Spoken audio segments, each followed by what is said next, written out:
Ibu, bapak, saudari, saudara, rekan-rekan muda, dan adik-adik sekalian dimanapun kalian berada, bertemu kembali dengan saya Romo Tino SSCC di dalam catatan pesiarah. Di dalam beriman diperlukan yang namanya sebuah ketulusan dan keikhlasan, maka keselamatan jiwa orang beriman tersebut terjamin karena Allah menyukai mereka yang beriman dengan tulus ikhlas di dalam persiarahan hidupnya. Sebelum kita mendengarkan permenungan dari catatan pesiarah, marilah kita membuat tanda kemenangan Kristus. Dalam nama Bapa dan Putera dan Roh Kudus. Amin. Allah Bapa yang berbelas kasih, Engkau senantiasa membimbing kami pada jalan yang benar. Semoga jiwa putra-putrimu dikuduskan melalui pertobatan, dan hati kami terarah untuk memiliki rasa bakti, sehingga Engkau mendengar seruan kami yang memohon pertolongan-Mu. Demi Kristus pengantara kami. Amin. Ibu, bapak, saudari, saudara, rekan-rekan muda, dan adik-adik sekalian yang terkasih dalam Yesus Kristus. Seringkali kita di dalam beriman terkadang karena hanya ingin mengejar sebuah status. Di negara kita, kalau kita tidak memiliki agama, akan dijauhi, bahkan mungkin akan dibenci oleh orang-orang yang ada di sekitar kita. Tetapi di dalam beriman, mestinya kita anak-anak Allah tidak mengejar sebuah status, atau jangan kita jatuh pada perasaan supaya dipandang bahwa kita beragama, bahwa kita beriman. Hendaknya kita memiliki iman yang tulus dan ikhlas, membiarkan rencana dan rancangan Tuhan terjadi di dalam hidup kita, dan kita orang beriman selalu berusaha mencari apa yang menjadi kehendak Tuhan di dalam persiaran hidup kita. Sadrak, Mesak, dan Abednego sebagai contoh orang beriman yang begitu ikhlas dan tulus. Ia tidak pamrih di dalam iman, bahkan ia tidak mengatur Tuhan sebagaimana yang ia katakan di dalam kitab Daniel. Di sana dikatakan, jika Allah kami yang kami puja sanggup melepaskan kami, Ia akan melepaskan kami dari perapian. Tetapi seandainya tidak, hendaklah Tuanku mengetahui bahwa kami tidak akan memuja dewamu. Sebuah pernyataan iman yang tulus dan tanpa pamrih. Jika Tuhan tidak datang menyelamatkan, setidaknya Ia setia kepada apa yang sudah Ia pilih. Hendaknya Ia menjadi percaya bahwa komitmennya di dalam beriman membawa sukacita akan pilihan hidupnya. Tetapi seringkali kita beriman karena ingin mendapatkan sesuatu, karena kita ingin dipandang, atau bahkan kita beragama supaya kita mendapatkan jabatan dan kekuasaan. Agama bukan untuk membeli sebuah jabatan. Agama bukan untuk melegalkan apa yang menjadi keinginan kita.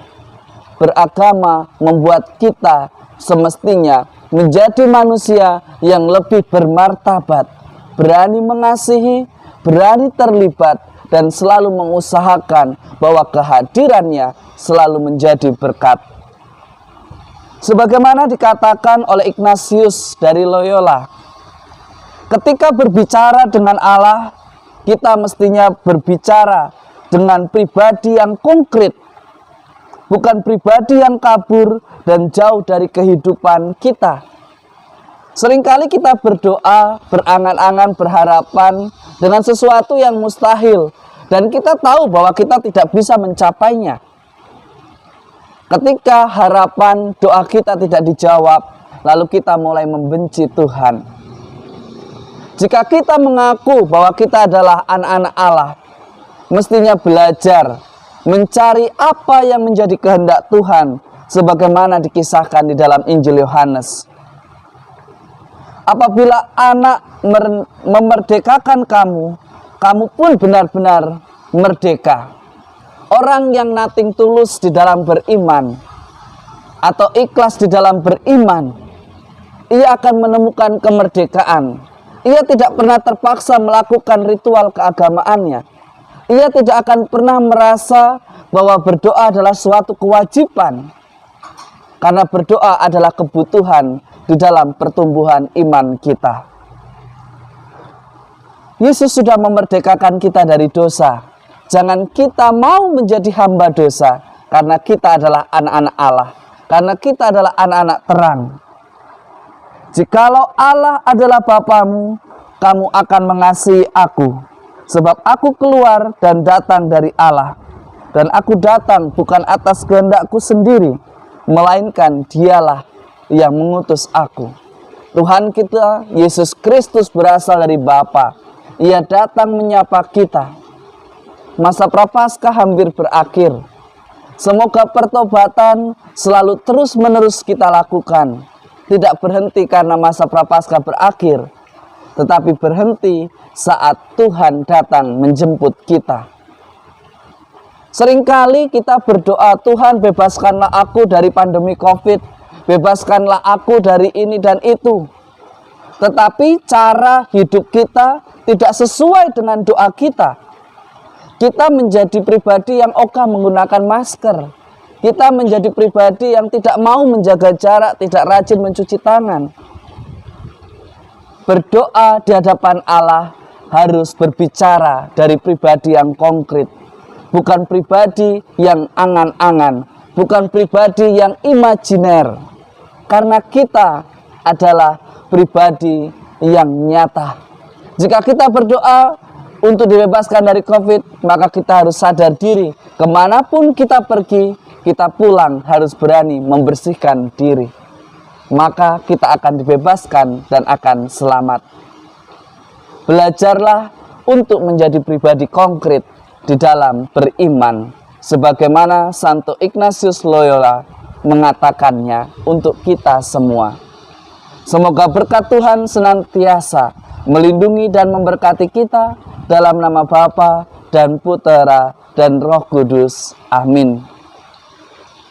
Ibu, bapak, saudari, saudara, rekan-rekan muda, dan adik-adik sekalian yang terkasih, seringkali tanpa kita sadari, kita sebagai orang beriman di dalam doa, kita mengatur Tuhan, bahkan kita menuntut Tuhan untuk mengabulkan apa yang kita inginkan.